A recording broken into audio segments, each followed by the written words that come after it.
नमस्कार, जय हिंद फ्रेंड्स। मैं यशपाल सिंह बघेल आप सभी का हार्दिक स्वागत करता हूं आपके अपने YouTube channel exam with study में। फ्रेंड, जैसा कि आपको पता है, हम बीएड सेकेंड ईयर का आज दूसरा जो है प्रश्न पत्र लेकर के आया हूं मैं। द्वितीय प्रश्न पत्र है BD 202। सब्जेक्ट के नाम की अगर बात करें तो यह अधिगम के लिए आकलन और यूनिट फर्स्ट है इसका। इससे पहले फ्रेंड्स मैंने जो है प्रथम प्रश्न पत्र के 5 यूनिट था उसका कंप्लीट कर दिया है, 5 यूनिट कंप्लीट कर दिए हैं। लिंक मैंने उसका डिस्क्रिप्शन में दे दिया है, अगर नहीं देखा तो आप जाकर के देख सकते हैं। ये वीडियो फ्रेंड्स आपने पहले पढ़ रखा होगा और इसीलिए ये वीडियो जो है वो रिवीजन के लिए है। ऐसा नहीं है कि मैं इसमें आपको कुछ सिखा रहा हूँ अपनी ओर से। इसमें क्या है, बहुविकल्पीय प्रश्न हैं और उसको मैं जो है आपको रिवीजन करवाने वाला हूँ। तो फ्रेंड्स, अगर चैनल पर नए हैं तो इसे सब्सक्राइब कर लें, बेल आइकन को दबा लें। इससे क्या होगा, हर वीडियो का नोटिफिकेशन आपको मिलता रहेगा। और ये अब दूसरा पेपर चल रहा है और मैं सारे पेपर जो है 5 के 5 पेपर जो हैं बीएड सेकेंड ईयर के करवाने वाला हूं। तो इसीलिए फ्रेंड्स आप चैनल को सब्सक्राइब कर दें, जिससे क्या होगा कि हर वीडियो का नोटिफिकेशन आपको मिलता रहेगा। तो चलिए फ्रेंड्स, चलते हैं अपने पहले प्रश्न की ओर। पहले प्रश्न से पहले फ्रेंड्स मैं जो है इसको आपको बता रहा हूँ यूनिट फर्स्ट में चैप्टर कौन कौन से हैं। तो यूनिट फर्स्ट है ये आपका आकलन एवं मूल्यांकन। इसमें बात करें, पहला चैप्टर है आकलन का अर्थ, विशेषताएं एवं क्षेत्र। दूसरा चैप्टर है आकलन के मापक कौन कौन से हैं, नामित, क्रमित, अंतराल, अनुपात, मापनी, पैमाना। इसके बाद तीसरा चैप्टर है फ्रेंड्स आकलन, मापन एवं मूल्यांकन के बीच संबंध। चौथा चैप्टर है विद्यालय स्तर पर शैक्षिक आकलन का महत्व। ठीक, चलिए फ्रेंड्स चलते हैं अपने अगली स्लाइड पर। तो इसका पहला प्रश्न है, आकलन शिक्षण अधिगम प्रक्रिया का अभिन्न अंग है, क्योंकि क्यों है अभिन्न अंग।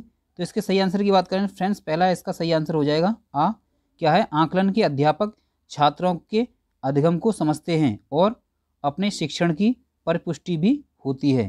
चलिए फ्रेंड नेक्स्ट क्वेश्चन की बात कर लेते हैं।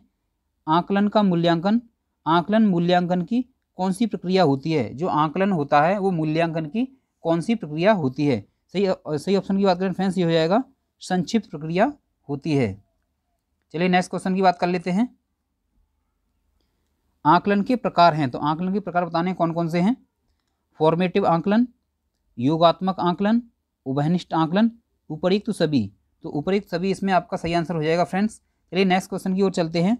आकलन की विशेषता है, तो इसमें आकलन की विशेषता बतानी है, कौन सी विशेषता है। पहला है शिक्षक का मूल्यांकन, दूसरा है शैक्षिक सुधारों में सहायक, तीसरा है अधिगम आवश्यकताओं की जांच में सहायक, और चौथा है फ्रेंड्स उपयुक्त सभी। तो उपयुक्त सभी फ्रेंड्स इसका आपका सही आंसर हो जाएगा। चलिए नेक्स्ट क्वेश्चन की बात कर लेते हैं। आकलन का क्षेत्र है, तो आकलन का क्षेत्र बताना है, इसमें कौन सा है। शैक्षिक उपलब्धियों का पता लगाने में, दूसरा है वैयक्तिक विभिन्नताओं का ज्ञान करने में, तीसरा है स्थान निर्धारित करने में, चौथा है उपयुक्त सभी। तो उपयुक्त सभी फ्रेंड्स इसमें आपका सही आंसर हो जाएगा। नेक्स्ट क्वेश्चन की बात कर लेते हैं। निर्धारण या आकलन का आशय उन सभी नीतियों, सिद्धांतों एवं विधियों की समीक्षा से है जो कि छात्रों की शैक्षिक एवं सामाजिक आवश्यकताओं के ज्ञान एवं उनकी पूर्ति के लिए प्रयुक्त होती है। आकलन की यह परिभाषा दी है, तो आकलन की यह परिभाषा किसने दी है। तो ये नेक्स्ट स्लाइड पर है, इसके जो है विकल्प हैं नेक्स्ट स्लाइड पर हैं। तो सही ऑप्शन की बात करें फ्रेंड्स, किसने दी है ये परिभाषा, प्रोफेसर SK दुबे ने। नेक्स्ट क्वेश्चन, अधिगम के लिए आकलन का प्रमुख सिद्धांत होता है, तो कौन सा होता है। पहला है प्रभावी पृष्ठपोषण, दूसरा है छात्र सहभागिता, तीसरा है शिक्षण समायोजन, चौथा है उपयुक्त सभी। तो उपयुक्त सभी फ्रेंड्स इसमें आपका सही आंसर हो जाएगा। नेक्स्ट क्वेश्चन की बात कर लेते हैं। आकलन को अधिगम के रूप में प्रस्तुत करने की प्रक्रिया में आकलन ही अधिगम के समक्ष पक्षों का निर्धारण करता है। प्रत्येक बिंदु पर आकलन तथा उसके अनुरूप अधिगम व्यवस्था संपन्न होती है। इसमें अधिगम एवं आकलन दोनों पृथक रूप से न होकर एक दूसरे के पूरक के रूप में होते हैं। अधिगम के रूप में आकलन को इस प्रकार प्रवासित किया है, किसने प्रवासित किया ये बताना है। तो ये किया है श्रीमती RK शर्मा ने। किसने किया है, श्रीमती RK शर्मा ने। पहला ऑप्शन इसका सही है। चलिए नेक्स्ट क्वेश्चन की बात कर लेते हैं। आकलन का पैमाना है, तो आकलन का पैमाना कौन सा है ये बताना है। नामित मापन, क्रमिक मापन, अंतराल मापन, उपयुक्त सभी। तो उपयुक्त सभी फ्रेंड्स इसमें आपका सही आंसर हो जाएगा। नेक्स्ट क्वेश्चन, आकलन की विशेषता है, तो आकलन की विशेषता क्या है। पहला है विश्वसनीयता, दूसरा है वैधता, तीसरा है मानकीकरण, चौथा है उपयुक्त सभी। उपयुक्त सभी फ्रेंड्स इसमें आपका सही आंसर हो जाएगा। नेक्स्ट क्वेश्चन, सीखने के लिए आकलन निम्नलिखित का ध्यान है शिवाय किसके? पहले ऑप्शन की बात करें फ्रेंड्स, विद्यार्थियों की आवश्यकताएं, पहला ऑप्शन इसमें आपका सही हो जाएगा। नेक्स्ट क्वेश्चन, शिक्षण में अध्यापकों के द्वारा विद्यार्थियों का आकलन इस अंतर्दृष्टि को विकसित करने के लिए किया जाता है। सही ऑप्शन की बात करें फ्रेंड्स, ये हो जाएगा सा ऑप्शन आपका सही हो जाएगा। शिक्षार्थियों की आवश्यकता के अनुसार शिक्षार्थियों की आवश्यकता के अनुसार शिक्षण उपागम में परिवर्तन करना, तो ये आपका आंसर हो जाएगा तीसरा। चलिए फ्रेंड नेक्स्ट क्वेश्चन की बात कर लेते हैं। निम्नलिखित में से कौन सा आकलन करने का सर्वाधिक उपयुक्त तरीका है? सीटेट 2015 में आया हुआ है, इंपोर्टेंट क्वेश्चन है एग्जाम के लिए। चलिए देखते हैं इसका सही ऑप्शन की बात करें तो फ्रेंड्स ये हो जाएगा आकलन शिक्षण अधिगम में अंतर्निहित प्रक्रिया है, पहला ऑप्शन इसमें आपका सही हो जाएगा। नेक्स्ट क्वेश्चन, आकलन शिक्षण अधिगम प्रक्रिया का अभिन्न अंग है क्योंकि, ये भी सीटेट 2015 में आया हुआ है, इंपोर्टेंट क्वेश्चन है। तो क्योंकि की बात करें तो इसमें आपका तीसरा जो है ऑप्शन सही हो जाएगा। आकलन में अध्यापक बच्चों के अधिगम को समझता है और उसके अपने शिक्षण की परिपुष्टि भी होती है। चलिए फ्रेंड नेक्स्ट क्वेश्चन की बात कर लेते हैं। शिक्षार्थियों की आवश्यकताओं को पूरा करने के लिए समायोजित करता है, तो कौन समायोजित करता है? वह डॉट डॉट यानी एक खाली जगह है, इसको भरना है, कर रहा है। सही ऑप्शन की बात करें फ्रेंड्स, सीखने के लिए आकलन, इसमें क्या आएगा? सीखने के लिए आकलन। नेक्स्ट क्वेश्चन, आकलन क्या है ये बताना है, तो बच्चों को केवल, पहला ऑप्शन है इसमें, बच्चों को केवल श्रेणीकरण करने, नाम देने और उन्हें वर्गीकृत करने की अच्छी रणनीति है, पहला हो गया ये। दूसरे की बात करते हैं, बच्चों में प्रतियोगात्मक भावना को सक्रिय रूप से बढ़ावा देना। तीसरे ऑप्शन की बात करते हैं फ्रेंड्स, ये है सीखने को सुनिश्चित करने के लिए तनाव और दबाव का उत्पन्न करना। और चौथा ऑप्शन है सीखने में सुधार करने का एक तरीका। तो सही ऑप्शन की बात करें फ्रेंड्स कौन सा हो जाएगा? इसमें आपका चौथा ऑप्शन हो जाएगा, सीखने में सुधार करने का एक तरीका है। क्या तरीका है? आकलन जो है वो क्या है? सीखने में सुधार करने का एक तरीका है। नेक्स्ट क्वेश्चन की बात कर लेते हैं, अधिगम में आकलन किस लिए आवश्यक है? तो अधिगम में आकलन किस लिए आवश्यक है? प्रेरणा के लिए आवश्यक है। किसके लिए आवश्यक है? प्रेरणा के लिए आवश्यक है। नेक्स्ट क्वेश्चन, निम्नलिखित में से कौन सा अधिगम के आकलन को उजागर करता है? तो कौन सा करता है? सीटेट 2016 में आया हुआ है ये। तो निम्नलिखित में से कौन सा अधिगम के आकलन को उजागर करता है? तो अधिगम के आकलन को कौन उजागर करता है? सही ऑप्शन की बात करें फ्रेंड्स, दूसरा इसमें आपका सही हो जाएगा, शिक्षक विद्यार्थियों की चिंतन प्रक्रियाओं पर ध्यान देने के अलावा उनकी अवधारणात्मक समझ का भी आकलन करता है। चलिए नेक्स्ट क्वेश्चन की बात कर लेते हैं, निम्नलिखित में से कौन सा एक अन्य विकल्पों से संबद्ध नहीं है? तो कौन सा नहीं है? सही ऑप्शन की बात करें फ्रेंड्स, ये हो जाएगा स्व आकलन के कौशल को प्रतिमानित करना। चौथा ऑप्शन फ्रेंड्स इसमें आपका सही हो जाएगा। चलिए नेक्स्ट क्वेश्चन की बात कर लेते हैं, क्रिस्टीना अपनी कक्षा को क्षेत्र भ्रमण करने ले जाती है। क्रिस्टीना है कोई, वो अपनी कक्षा को कहाँ पर ले जाती है? क्षेत्र भ्रमण के लिए ले जाती हैं और वापस आने पर अपने विद्यार्थियों के साथ भ्रमण पर चर्चा करती हैं। यह किस प्रकार की ओर संकेत करता है? तो ये बताना है किस प्रकार की ओर संकेत करता है? सीखने का आकलन की ओर संकेत करता है। ये किसकी ओर संकेत करता है? सीखने का आकलन। नेक्स्ट क्वेश्चन की बात कर लेते हैं, विद्यार्थी आधारित आकलन प्रारंभ किया गया था। सही ऑप्शन की बात करें फ्रेंड, सभी विद्यार्थियों के संपूर्ण विकास को निश्चित किया जा सके इसीलिए ये शुरू किया गया था, पहला ऑप्शन फ्रेंड्स इसमें आपका सही है। नेक्स्ट क्वेश्चन, सामाजिक अध्ययन में आकलन का प्रमुख प्रयोजन है। ऑप्शन पहला है कक्षा शिक्षक में सुधार व कार्य निष्पादन को प्रमाणित करना। दूसरा है विद्यार्थियों के कार्य निष्पादन को प्रमाणित करना। तीसरे ऑप्शन की बात करें ये हो जाएगा परीक्षा पद्धति व पाठ्यक्रम में सुधार करना। चौथा ऑप्शन है कक्षा निरीक्षक में सुधार करना। तो सही ऑप्शन की बात करें फ्रेंड्स, ए वाला जो है इसका सही हो जाएगा। कौन सा था? ए वाला, कक्षा शिक्षण में सुधार, ये वाला था, कक्षा शिक्षण में सुधार व कार्य निष्पादन को प्रमाणित करना, ये इसका फ्रेंड सही आंसर हो जाएगा। चलिए फ्रेंड नेक्स्ट क्वेश्चन की बात कर लेते हैं। नेक्स्ट क्वेश्चन है, निम्नलिखित में से नेक्स्ट क्वेश्चन की बात करते हैं। तो निम्नलिखित में से कौन सा रचनात्मक आकलन के लिए उचित उपकरण नहीं है? तो कौन सा नहीं है? सत्र परीक्षा जो है आकलन के लिए उचित उपकरण नहीं है। नेक्स्ट क्वेश्चन, निम्नलिखित में से कौन सा कथन सत्य है? तो कौन सा कथन सत्य है? संरचनात्मक आकलन कभी कभी संकलनात्मक हो सकता है। संकलनात्मक आकलन का मतलब यह है कि पहले से जो आकलन करते आ रहे हैं उसका एकदम सम्मिलित रूप। नेक्स्ट क्वेश्चन की बात कर लेते हैं। व्याकरण के पक्षों को शब्दों की बारीकी की समझ का आकलन। व्याकरण के पक्षों और शब्दों की बारीकी की समझ का आकलन कौन सा है इसमें ये बताना है। तो संदर्भ युक्त सामग्री में किया जाना चाहिए। चलिए नेक्स्ट क्वेश्चन की बात कर लेते हैं। कक्षा परीक्षकों में अच्छा प्रदर्शन करने में एक बच्चे की असफलता इसमें इस विश्वास की तरफ ले जाती है। किस विश्वास की तरफ ले जाती है? पाठ्यक्रम, शिक्षण पद्धति तथा आकलन प्रक्रियाओं पर विचार की आवश्यकता है। तो ये आपका तीसरा ऑप्शन फ्रेंड्स सही हो जाएगा, सा वाला। चलिए नेक्स्ट क्वेश्चन की बात कर लेते हैं। आकलन का घनिष्ठ संबंध है। तो आकलन का घनिष्ठ संबंध कौन सा है? शैक्षिक उद्देश्यों से। तो आकलन का जो घनिष्ठ संबंध होता है वो किससे होता है? शैक्षिक उद्देश्यों से होता है। नेक्स्ट क्वेश्चन, कौन सा एक संकलित आकलन की विशेषता नहीं है? तो कौन सा नहीं है?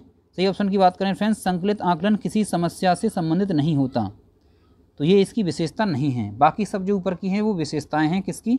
संकलित आकलन की। चलिए नेक्स्ट क्वेश्चन की बात कर लेते हैं। विद्यालय आधारित आकलन मुख्य रूप से किस सिद्धांत पर आधारित होता है?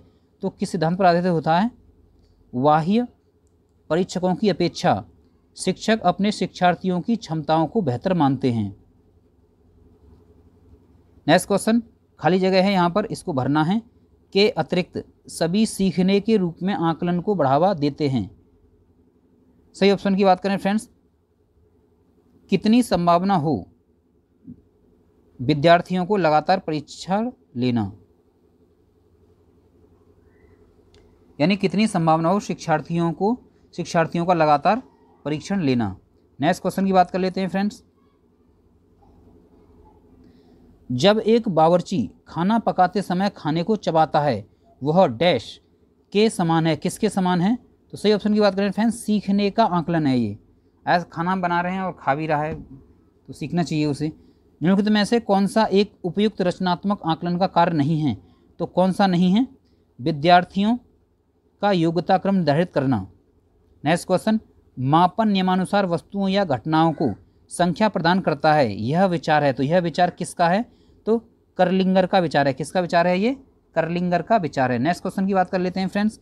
मापन किन्हीं स्वीकृत नियमों के अनुसार वस्तुओं को अंक प्रदान करने की प्रक्रिया है, यह विचार है। तो यह किसका विचार है? स्टीवेंसन का विचार है। नेक्स्ट क्वेश्चन, मोहन ने गणित विषय की परीक्षा में 70 अंक प्राप्त किए, यह प्रक्रिया है। तो यह कौन सी प्रक्रिया है? यह मापन प्रक्रिया है। जहाँ भी अंक आ जाएगा वहाँ पर कौन सी प्रक्रिया होगी? मापन प्रक्रिया होगी। चलिए फ्रेंड नेक्स्ट क्वेश्चन की बात कर लेते हैं। मापन में कौन सी विशेषता नहीं पाई जाती? तो कौन सी विशेषता नहीं पाई जाती? मापन द्वारा भविष्यवाणी नहीं हो सकती।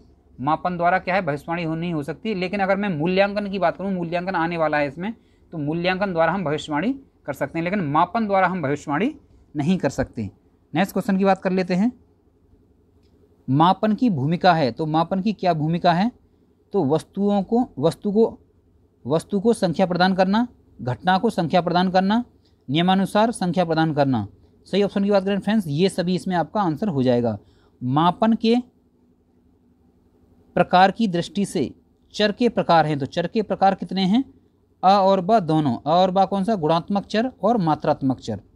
नेक्स्ट क्वेश्चन, मापन के अंतर्गत छात्रों के मात्र एक पहलू को मापा जाता है, इसलिए इसमें क्या है? कम समय लगता है। इसलिए इसमें कम समय लगता है।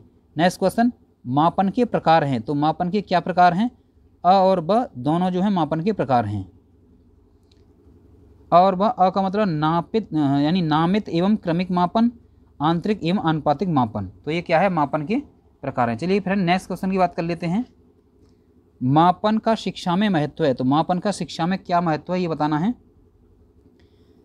शिक्षण विधि बनाने में, मूल्यांकन करने में सहायक, योग्यता की मात्रा जानने में, उपयुक्त सभी। तो उपयुक्त सभी फ्रेंड्स इसमें आपका सही आंसर हो जाएगा। नेक्स्ट क्वेश्चन, निम्नलिखित में से मापन का सामान्य स्तर कौन सा है? तो मापन का सामान्य स्तर कौन सा है? अनुगम, अनुगम जो है मापन का सामान्य स्तर है। यदि मापन के सारे यंत्र तथा साधन विश्व से समाप्त कर दिए जाएं तो आधुनिक सभ्यता बालू की तरह ढह जाएगी। यह कथन किसका है? तो यह कथन किसका है? रॉस द बॉस, यानी किसका है? रॉस का है। नेक्स्ट क्वेश्चन, मानसिक मापन शब्द का प्रयोग किसने किया? तो किसने किया? कैटल ने किया। किसने किया भाई? कैटल ने किया। नेक्स्ट क्वेश्चन की बात कर लेते हैं। किसी गुण या विशेषता को गणितीय इकाई में व्यक्त करना है, क्या है? मापन। यानी कोई गुण है या विशेषता, उसको हम गणितीय इकाई में से 4, 5, 6, 7, 8, 100, 10, 15, 200, 500 इस प्रकार विभाजित कर दें तो वो क्या हो जाएगा? इसमें व्यक्त कर दें क्या हो जाएगा? मापन हो जाएगा। नेक्स्ट क्वेश्चन, मापन के कार्य हैं। तो मापन के क्या कार्य हैं? पहला है निर्देशन, दूसरा है परामर्श, तीसरा है और व दोनों। तो और व दोनों इसमें आपका सही आंसर हो जाएगा।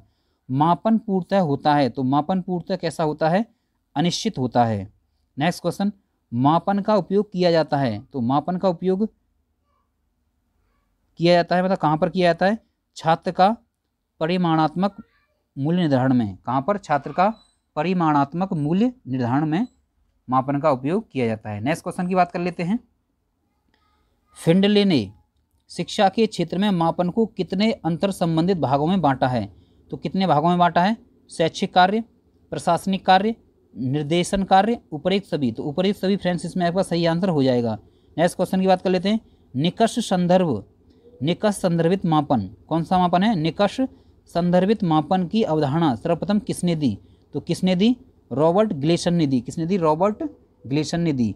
भौतिक मापन है, तो भौतिक मापन कौन सा है ये बताना है। सही ऑप्शन की बात करते हैं फ्रेंड्स, स्थिर जो है वो भौतिक मापन है। नेक्स्ट क्वेश्चन, मापन में स्वमापन शब्द का प्रयोग सर्वप्रथम किसने किया? यानी मापन में क्या कर दिया? स्वमापन शब्द का प्रयोग कर दिया। तो किसने किया था ये? रेमंड कैटल ने। चलिए फ्रेंड नेक्स्ट क्वेश्चन की बात कर लेते हैं। नेक्स्ट क्वेश्चन की अगर बात करी जाए तो कक्षोन्नति का प्रमुख साधन है। तो कक्षोन्नति का प्रमुख साधन कौन सा है? वार्षिक परीक्षा। कक्षोन्नति का मतलब है एक कक्षा से अगली कक्षा में पहुंचना। नेक्स्ट क्वेश्चन की बात कर लेते हैं। मापन का मुख्य गुण है। तो मापन का मुख्य गुण क्या है? सही ऑप्शन की बात करें फ्रेंड्स क्या हो जाएगा? मापन व वैज्ञानिक विधि का प्रयोग करना। मापन का मुख्य गुण क्या है? मापन व वैज्ञानिक विधि का प्रयोग करना। नेक्स्ट क्वेश्चन, मापन होता है। तो मापन क्या होता है? मात्रात्मक एवं गुणात्मक दोनों। नेक्स्ट क्वेश्चन, इंटेंसिव मापन किसने दिया? कौन सा मापन किसने दिया? इंटेंसिव मापन। इंटेंसिव मापन किसने दिया? तो किसने दिया?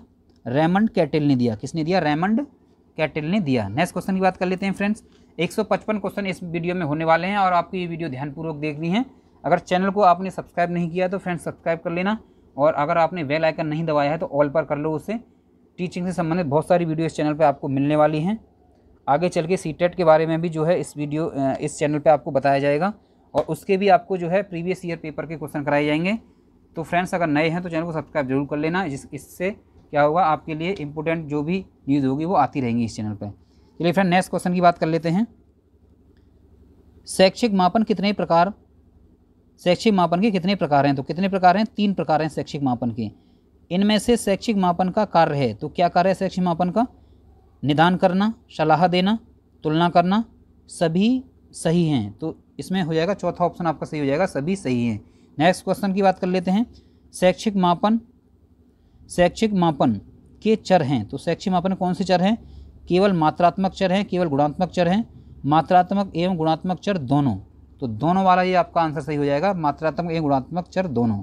नेक्स्ट क्वेश्चन, वस्तुओं के लिए संख्या देने के नियम को मापन कहते हैं। कथन ये किसका है ये बताना है। तो ये कथन किसका है? जेसी ननले का है। किसका है? जेसी ननले। नेक्स्ट क्वेश्चन की बात कर लेते हैं फ्रेंड्स। इनमें से शैक्षिक प्रक्रिया का लघु रूप है। तो शैक्षिक प्रक्रिया का लघु रूप कौन सा है? मापन जो है वो शैक्षिक प्रक्रिया का लघु रूप है। मापन है, तो मापन क्या है ये बताना है। पाठ्य वस्तु केंद्रित होता है। मापन क्या है? मापन जो है पाठ्य वस्तु केंद्रित। मापन है पाठ्य वस्तु केंद्रित। नेक्स्ट क्वेश्चन, मापन को किसी व्यक्ति या वस्तु में निहित किसी विशेषता की मात्रा का आंकिक वर्णन प्राप्त करने की प्रक्रिया के रूप में परिभाषित किया जाता है। यह कथन है। तो यह कथन किसका है अगर बात करें तो? यह कथन है जीसी हेल्मस्टेडेयर। थोड़ा कठिन सा नाम है, देख लेना। जीसी हेल्मस्टेडेयर डेटर। चलिए नेक्स्ट क्वेश्चन की बात कर लेते हैं। मापन प्रक्रिया में मूलतः तत्व हैं, तो मापन प्रक्रिया में मूलतः तत्व कितने हैं? विषयी, प्रतीक, नियम या मान्यता, उपयुक्त सभी। तो उपयुक्त सभी फ्रेंड्स इसमें आपका सही आंसर हो जाएगा। नेक्स्ट क्वेश्चन की बात कर लेते हैं। मापन के स्तर किसने बतलाए? तो किसने बतलाए? एस स्टीवेंसन ने बतलाए। मापन के कितने स्तर होते हैं? तो मापन के कितने स्तर होते हैं? 4 स्तर होते हैं। नेक्स्ट क्वेश्चन, सतत व असतत चर किसके तहत आते हैं? तो किसके तहत आते हैं? और वह दोनों के तहत आते हैं, यानी गुणात्मक चर और मात्रात्मक चर दोनों के अंतर आते हैं। क्या आते हैं? सतत व असतत चर। नेक्स्ट क्वेश्चन, इनमें से किसमें गणितीय संक्रिया देखने को नहीं मिलती? तो किसमें गणितीय संक्रिया देखने को नहीं मिलती? और वह दोनों में, यानी नामित में और क्रमिक में। नामित में और क्रमित में जो है गणितीय संक्रिया देखने को नहीं मिलती, यानी जो गणितीय रूप है वो देखने को नहीं मिलता है इन दोनों में। किसमें? नामित में और क्रमित में। चलिए नेक्स्ट क्वेश्चन की बात कर लेते हैं। वह शैक्षिक मापन जिसमें सभी गणितीय संक्रियाएं की जा सकती हैं, तो कौन सा है? आनुपातिक मापन। नेक्स्ट क्वेश्चन, सबसे कम परिमार्जित स्तर का शैक्षिक मापन है, तो कौन सा सबसे कम परिमार्जित है? तो नामित जो है वो सबसे कम परिमार्जित मापन है। नेक्स्ट क्वेश्चन, सबसे अधिक परिमार्जित स्तर का शैक्षिक मापन कौन सा है? तो सबसे अधिक परिमार्जित कौन सा है? सही ऑप्शन की बात करें फ्रेंड्स, आनुपातिक जो है वो सबसे परिमार्जित स्तर का शैक्षिक मापन है। नेक्स्ट क्वेश्चन, अंतरित मापन स्तर में की जा सकती है, तो क्या की जा सकती है? जोड़ घटाव दोनों की जा सकती है इसमें। तो दोनों संक्रिया की जा सकती है। कौन सी? जोड़ और घटाव दोनों कर सकते हैं। किसमें? अंतरित मापन में, हम अंतरित स्तर का जो मापन है। नेक्स्ट क्वेश्चन की बात कर लेते हैं। रो का प्रयोग मापन के किस स्तर पर किया जाता है? तो किस स्तर पर किया जाता है? क्रमिक स्तर पर किया जाता है। नेक्स्ट क्वेश्चन, संवेदना की निम्न सीमा का प्रत्यय सर्वप्रथम किसने दिया? तो किसने दिया? हर्बर्ट ने दिया। नेक्स्ट क्वेश्चन, आनुपातिक मापनी की अवस्था में केंद्रीय प्रवृत्ति के किस माप का प्रयोग होता है? तो किस माप का प्रयोग होता है? ज्यामितिक औस्तांक। नेक्स्ट क्वेश्चन, अंतराल मापनी के उदाहरण हैं, तो अंतराल मापनी के क्या उदाहरण हैं? उपयुक्त सभी जो है अंतराल मापनी के उदाहरण है। उपयुक्त सभी का मतलब कौन कौन से हैं? वर्ष, महीने, सप्ताह, उपयुक्त सभी। नेक्स्ट क्वेश्चन की बात कर लेते हैं। मनोवैज्ञानिक मापन में विभिन्न प्रदत्तों को रखते हैं, कौन कौन से प्रदत्तों को रखते हैं? 4 स्तंभों में। तो मनोवैज्ञानिक मापन में विभिन्न प्रदत्तों को रखते हैं, 4 स्तंभों में रखते हैं। नेक्स्ट क्वेश्चन, सत्य शून्य बिंदु विद्यमान रहता है, तो सत्य शून्य बिंदु किसमें विद्यमान रहता है ये बताना है। तो ये विद्यमान रहता है अनुपात स्तर में। नेक्स्ट क्वेश्चन, मनोवैज्ञानिक मापन का निम्न स्तर है, सही ऑप्शन की बात करें फ्रेंड्स, शाब्दिक मापनी। नेक्स्ट क्वेश्चन, समान इकाई मापनी है, तो समान इकाई मापनी है कौन सी है? अगर बात करें तो अंतराल मापनी जो है वो समान इकाई मापनी है। नेक्स्ट क्वेश्चन की बात कर लेते हैं फ्रेंड्स। मेरे कमरे की लंबाई 6 इंच 3 सेंटीमीटर है ना। इसको मान सकते हैं, एक डैश को इंच या और इसको डबल डैश को सेंटीमीटर मान सकते हैं। इसमें दे नहीं रखा है इसीलिए आप मान सकते हैं। 6 मीटर मान लो इसको, है ना, 6 फीट, और यानी इसको अपने हिसाब से मान लो 6 डैश और 3 डॉट यानी डबल डैश कर दिया इसने। तो मेरे कमरे की लंबाई कितनी है? 6 फुट और 3 इंच मान लेता हूँ मैं इसको, है ना। जो तुम्हारे कमरे की लंबाई 12 फुट 6 इंच से आधी है, उपयुक्त कथन किस स्तर का मापन है? तो किस स्तर का मापन है? सही ऑप्शन की बात करें तो फ्रेंड्स ये है आनुपातिक स्तर का मापन। इसमें अनुपात बताया गया है एक कमरे का दूसरे कमरे से, इसीलिए ये कौन सा मापन है? आनुपातिक मापन है। बहुलांक का प्रयोग मापन के किस स्तर पर संभव नहीं है? तो किस स्तर पर संभव नहीं है? अनुपात स्तर पर संभव नहीं है। नेक्स्ट क्वेश्चन, तापमान का मापन उदाहरण है, तापमान का मापन उदाहरण है, तो किसका उदाहरण है? तापमान की बात करें तो अनुपात मापन का उदाहरण है। घड़ी का समय उदाहरण है, तो घड़ी का समय किसका उदाहरण है? अंतराल मापन का उदाहरण है। चलिए फ्रेंड नेक्स्ट क्वेश्चन की बात कर लेते हैं। थर्मामीटर उदाहरण है, तो थर्मामीटर किसका उदाहरण है? अगर बात करें तो अंतराल मापनी का उदाहरण है। मूल्यांकन एक ऐसी क्रमिक प्रक्रिया है जो संपूर्ण शिक्षा प्रणाली का एक महत्वपूर्ण अंग है। यह केवल शैक्षिक उपलब्धि के मापन में ही सहायता नहीं देता बल्कि उसमें सुधार भी करता है। यह कथन है, तो यह कथन किसका है? बेस्ले का कथन है। ये किसका है? बेस्ले का। ईबी बेस्ले के अनुसार मूल्यांकन एक, खाली जगह है पर इसमें डैश में कुछ आना है, प्रक्रिया है, तो कौन सी प्रक्रिया है? व्यापक प्रक्रिया है। किसके अनुसार? ईबी बेस्ले के अनुसार। मूल्यांकन मूल्यांकन की अगर बात करें तो उद्देश्य केंद्रित होता है। मूल्यांकन और उद्देश्य में घनिष्ठ संबंध है। एक व्यवस्थित पद्धति है। उपयुक्त तो सभी सत्य हैं, तो उपयुक्त सभी सत्य हैं, ये आपका आंसर हो जाएगा। चलिए फ्रेंड नेक्स्ट क्वेश्चन की बात कर लेते हैं। मूल्यांकन के कितने सोपान हैं? तो मूल्यांकन के कितने सोपान हैं? मूल्यांकन के 3 सोपान हैं। मूल्यांकन एक निरंतर चलने वाली प्रक्रिया है। कथन है, तो कथन ये किसका है? एनसीईआरटी का कथन है ये। निम्नलिखित में से कौन सा मूल्यांकन आवश्यक अंग नहीं है? कौन मूल्यांकन का आवश्यक अंग नहीं है? तो कौन मूल्यांकन का आवश्यक नहीं है? छात्रों की योग्यताओं का वंचित स्तर। छात्रों की योग्यताओं का वंचित स्तर। निम्न में से कौन सा मूल्यांकन का प्रकार नहीं है? तो कौन सा मूल्यांकन का प्रकार नहीं है? मानक जो है वो मूल्यांकन का प्रकार नहीं है। चलिए फ्रेंड नेक्स्ट क्वेश्चन की बात कर लेते हैं। निम्न में से कौन सा मूल्यांकन के त्रिकोण का भाग नहीं है? तो कौन सा मूल्यांकन के त्रिकोण का भाग नहीं है? सही ऑप्शन की बात करें फ्रेंड्स, शिक्षण अनुभव जो है वो मूल्यांकन प्रकार का, मूल्यांकन के त्रिकोण का भाग नहीं है। तो मूल्यांकन के त्रिकोण के भाग कौन कौन से हैं? एक तो आपका देखो शैक्षिक उद्देश्य हो गया। मूल्यांकन के त्रिकोण में ध्यान रखना तीनों को। मूल्यांकन के त्रिकोण की अगर बात करें तो कौन कौन से होते हैं? शैक्षिक उद्देश्य, मूल्यांकन और तीसरा है अधिगम अनुभव। चलिए फ्रेंड नेक्स्ट क्वेश्चन की बात कर लेते हैं। मूल्यांकन की प्रक्रिया में परिमाणों की पुष्टि संबंधित है, किससे संबंधित है? व्यवहार परिवर्तन से। नेक्स्ट क्वेश्चन, दक्षता आधारित मूल्यांकन है, तो दक्षता आधारित मूल्यांकन की बात करें तो कौन सा है? सतत मूल्यांकन, व्यापक मूल्यांकन, अ और ब दोनों। तो अ और ब दोनों आपका सही आंसर हो जाएगा। नेक्स्ट क्वेश्चन की बात कर लेते हैं। सतत मूल्यांकन निदान का पथ प्रशस्त करता है। सही ऑप्शन की बात करें फ्रेंड्स, सार्थक ज्ञान के लिए। किसके लिए? सार्थक ज्ञान के लिए। नेक्स्ट क्वेश्चन की बात कर लेते हैं फ्रेंड्स। मूल्यांकन के द्वारा स्तर को ज्ञात किया जाता है। सही ऑप्शन की बात करें फ्रेंड्स, छात्र के अधिगम स्तर को। नेक्स्ट क्वेश्चन की बात कर लेते हैं। शिक्षण, अधिगम तथा मूल्यांकन एक दूसरे से संबंध हैं। सही ऑप्शन की बात करें फ्रेंड्स, घनिष्ठ संबंध हैं। सतत मूल्यांकन प्रक्रिया को सामान्यतः विभक्त कर दिया जाता है। सही ऑप्शन की बात करें फ्रेंड, 10 भागों में व्यक्त कर दिया जाता है। मूल्यांकन की प्रक्रिया को त्रिकोणात्मक रूप से किसने दिया? तो मूल्यांकन की प्रक्रिया को त्रिकोणात्मक रूप से किसने दिया? सही ऑप्शन की बात करें फ्रेंड्स, डॉक्टर BS ब्लूम ने। चलिए फ्रेंड नेक्स्ट क्वेश्चन की बात कर लेते हैं। 100 क्वेश्चन पूरे हो चुके हैं, अभी 55 क्वेश्चन और बाकी हैं। तो चलिए नेक्स्ट क्वेश्चन की बात कर लेते हैं। निम्न में से कौन सा मूल्यांकन के त्रिकोण का भाग नहीं है? तो कौन सा मूल्यांकन के त्रिकोण का भाग नहीं है? सही ऑप्शन की बात करें फ्रेंड्स, शैक्षिक अनुभव जो है, अभी बताया था, पहले भी ये क्वेश्चन आ चुका है थोड़ी देर पहले। तो शिक्षण अनुभव। नेक्स्ट क्वेश्चन, मूल्यांकन का अर्थ है, तो मूल्यांकन का क्या अर्थ है? छात्र के शैक्षिक लक्ष्यों की प्राप्ति की जांच करना ही मूल्यांकन का अर्थ है। नेक्स्ट क्वेश्चन, संरचनात्मक मूल्यांकन है, तो संरचनात्मक मूल्यांकन की बात करें तो क्या है? प्रारंभ से बार बार मूल्यांकन किया जाता है। किसमें? संरचनात्मक मूल्यांकन में। नेक्स्ट क्वेश्चन की बात कर लेते हैं। मूल्यांकन के क्षेत्र से हमारा तात्पर्य उन क्षेत्रों से है जिनमें व्यवहारगत परिवर्तन हो सकते हैं।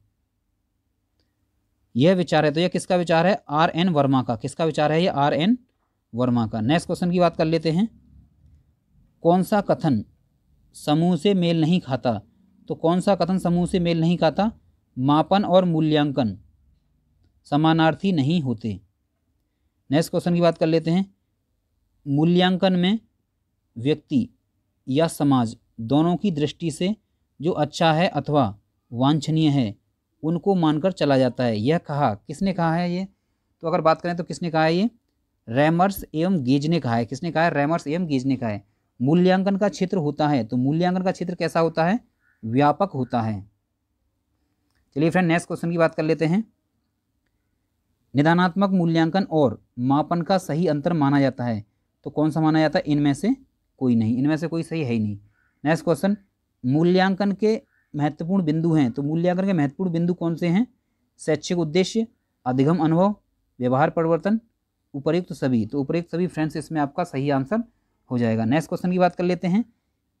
ज्ञानात्मक, संवेदनात्मक, शारीरिक, ये किसके पक्ष हैं? तो किसके पक्ष हैं? ये मूल्यांकन के पक्ष हैं।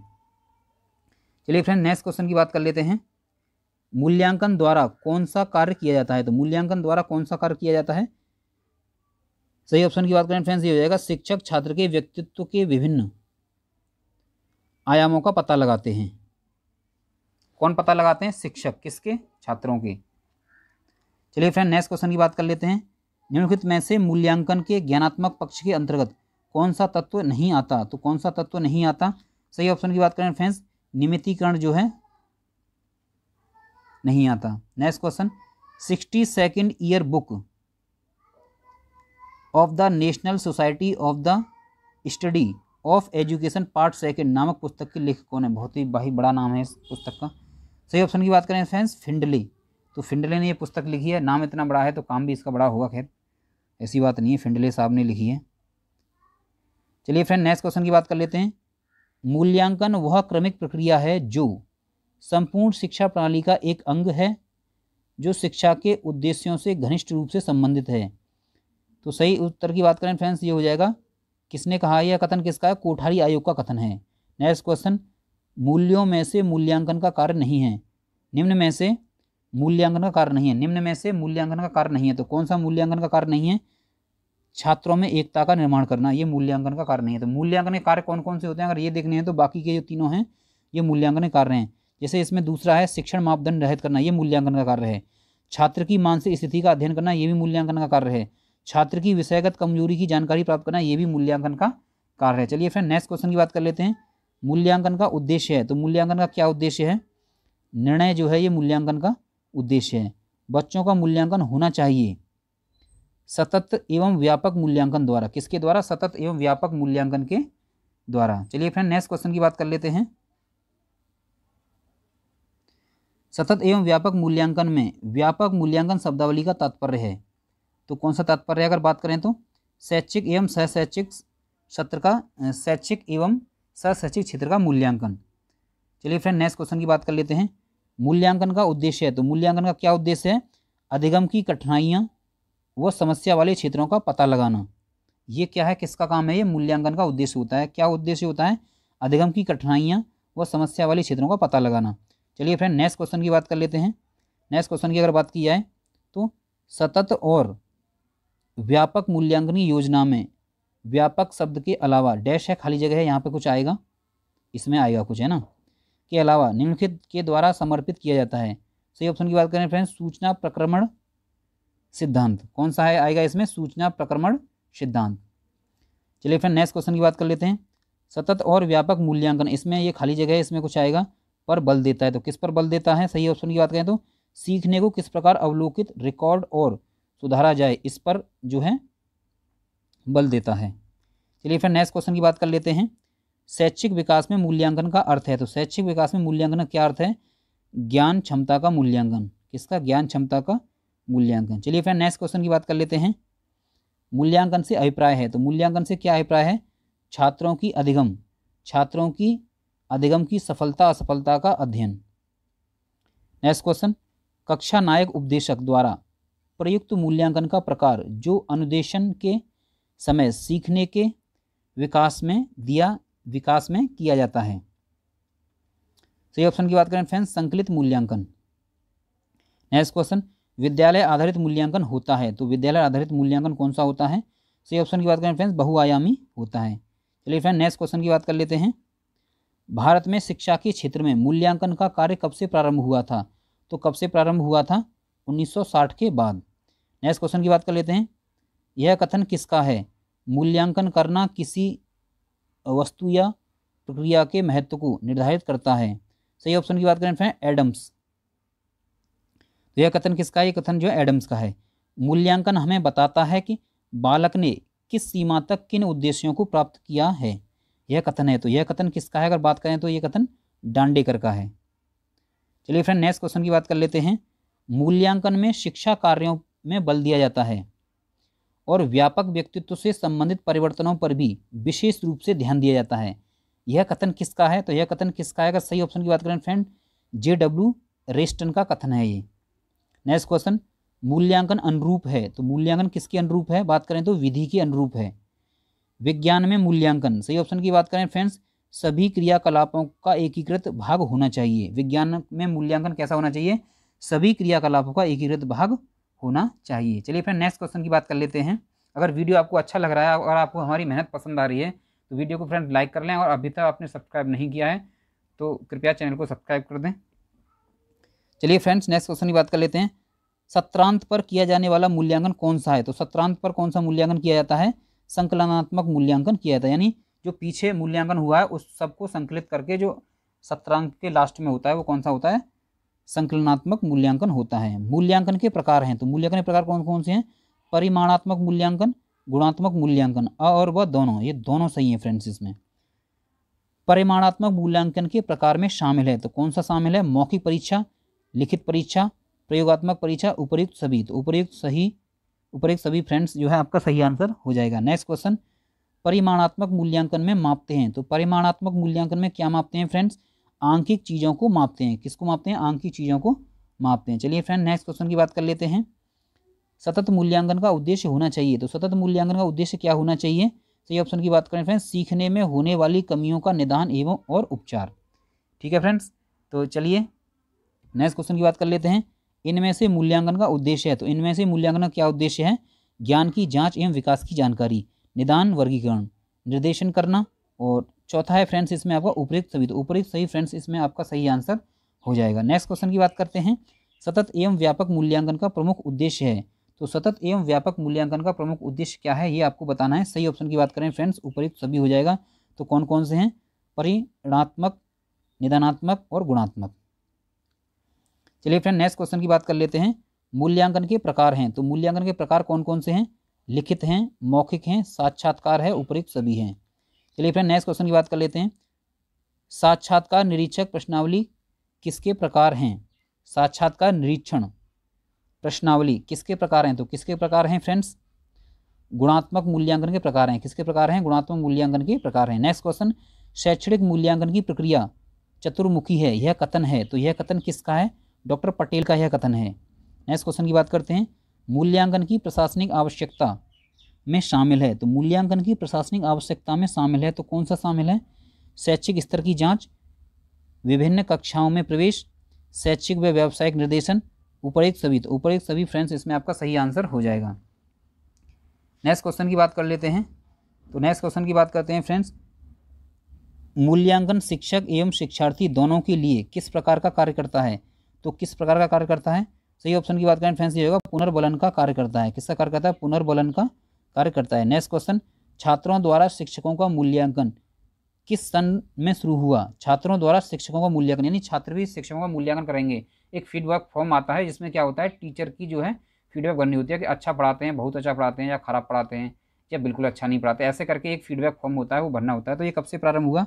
इसकी बात करें फ्रेंड्स, ये हुआ 1920 से। नेक्स्ट क्वेश्चन, छात्रों द्वारा शिक्षकों के मूल्यांकन की सिफारिश की गई, किसके द्वारा की गई? सही ऑप्शन की बात करें फ्रेंड्स, मेहरोत्रा समिति के द्वारा की। किसके द्वारा? मेहरोत्रा समिति के द्वारा। मूल्यांकन प्रक्रिया के सोपान हैं, तो मूल्यांकन प्रक्रिया के सोपान कौन कौन से हैं? पहला ऑप्शन है शिक्षक उद्देश्यों का निर्धारण एवं परिभाषीकरण, दूसरा है अधिगम की योजना बनाना, तीसरे ऑप्शन की बात करें फ्रेंड्स व्यवहार परिवर्तन के आधार पर मूल्यांकन करना, चौथा ऑप्शन है फ्रेंड उपयुक्त सभी। तो उपयुक्त सभी इसमें सही आंसर आपका हो जाएगा। चलिए फ्रेंड नेक्स्ट क्वेश्चन की बात कर लेते हैं। मूल्यांकन एक ऐसी प्रक्रिया है जिसमें सही ढंग से किसी वस्तु का मापन किया जा सकता है, यह कथन है। किसका कथन है ये? अगर बात करें तो गुड्स का कथन है। किसका कथन है? गुड्स का कथन है। नेक्स्ट क्वेश्चन, सतत एवं व्यापक मूल्यांकन की एक तकनीक है, तो सतत एवं व्यापक मूल्यांकन की तकनीक कौन सी है? सही ऑप्शन की बात करें फ्रेंड्स, ये हो जाएगा निदानात्मक मूल्यांकन। क्या हो जाएगा? निदानात्मक मूल्यांकन। चलिए फ्रेंड्स नेक्स्ट क्वेश्चन की बात कर लेते हैं। सतत एवं समग्र मूल्यांकन होता है, तो कौन सा होता है? अध्यापन शिक्षा प्राप्ति की संपूर्ण प्रक्रिया में स्वतंत्र रूप से। चलिए फ्रेंड नेक्स्ट क्वेश्चन की बात कर लेते हैं। निम्न में से मूल्यांकन और मापन का सही अंतर माना जाता है, तो कौन सा माना जाता है? सही ऑप्शन की बात करें फ्रेंड्स, मूल्यांकन का अर्थ है मूल्यांकन और मापन का अर्थ है वस्तु की मात्रा। मापन का अर्थ होता है वस्तु की मात्रा, यानी वस्तु की कितनी मात्रा है, यानी कितना वजन है या कितनी संख्या में है, तो ये किस में आएगा? मापन में आएगा। चलिए फ्रेंड नेक्स्ट क्वेश्चन की बात कर लेते हैं। इसमें से कौन सा परिणाम केंद्रित है, तो कौन सा परिणाम केंद्रित है? पहला है भैया मूल्यांकन, तो मूल्यांकन फ्रेंड्स इसमें सही हो जाएगा। चलिए फ्रेंड नेक्स्ट क्वेश्चन की बात कर लेते हैं। इनमें से कौन सा भविष्यवाणी संभव कर सकता है? तो कौन सा भविष्यवाणी संभव कर सकता है? मूल्यांकन जो है भविष्यवाणी संभव कर सकता है। नेक्स्ट क्वेश्चन की बात कर लेते हैं। इनमें से शैक्षिक प्रक्रिया का विस्तृत रूप होता है। तो शैक्षिक प्रक्रिया का विस्तृत रूप कौन सा होता है? मूल्यांकन। चलिए फ्रेंड नेक्स्ट क्वेश्चन की बात कर लेते हैं। मापन व मूल्यांकन में समानता है। तो कौन सी समानता है? दोनों के अधिकांश उपकरण उभयनिष्ठ हैं। बालक का सर्वांगीण विकास करना, छात्रों को गुणवत्तापूर्ण शिक्षा देने की बात, उपरोक्त सभी। तो उपरोक्त सभी फ्रेंड्स इसमें आपका सही आंसर हो जाएगा। आकलन, मापन एवं मूल्यांकन परस्पर संबंधित हैं, ये आपका सही आंसर हो जाएगा। तो इस प्रकार फ्रेंड्स बात करें तो कंप्लीट वीडियो कर दिया हमने। ज़्यादा बड़ा वीडियो नहीं है, 40 मिनट का वीडियो है और 40 मिनट में फ्रेंड्स आपका ये पूरा यूनिट कंप्लीट हो गया। अगर आपने पढ़ रखा है तो आप इस वीडियो के द्वारा रिवीजन कर सकते हैं, खाते पीते, बैठते उठते, घूमते फिरते, जैसे मॉर्निंग वॉक पे चले गए या इवनिंग वॉक पे चले गए, तो वहाँ अपना ईयरफोन लगाया और सुन लिया। इससे क्या होगा, आपका पूरा रिवीजन हो जाएगा। पढ़ तो आपने पहले भी लिया होगा, नहीं पढ़ा है तो भी अगर आपको इसको 2-3 बार देख लेंगे तो ये आपका कंठस्थ हो जाएगा और एग्ज़ाम में आप जो है आसानी से कर सकते हैं। तो इसी के साथ फ्रेंड्स अगर बात करूँ, आप हमारे चैनल पर नए हैं एग्जाम द स्टडी पर, तो आप इसको जो है लाइक करें, शेयर कर दें अपने फ्रेंड्स को जो भी बीएड में हैं, किसी और कॉलेज में है, किसी भी कॉलेज में है, अम्बेडकर यूनिवर्सिटी से संबंधित हो कॉलेज, तो आप उसको शेयर कर सकते हैं। और चैनल पर नए हैं तो फ्रेंड्स इसको सब्सक्राइब कर दें। इसी के साथ फ्रेंड्स आपका कंप्लीट वीडियो देखने के लिए बहुत बहुत धन्यवाद। मिलते हैं नेक्स्ट वीडियो में।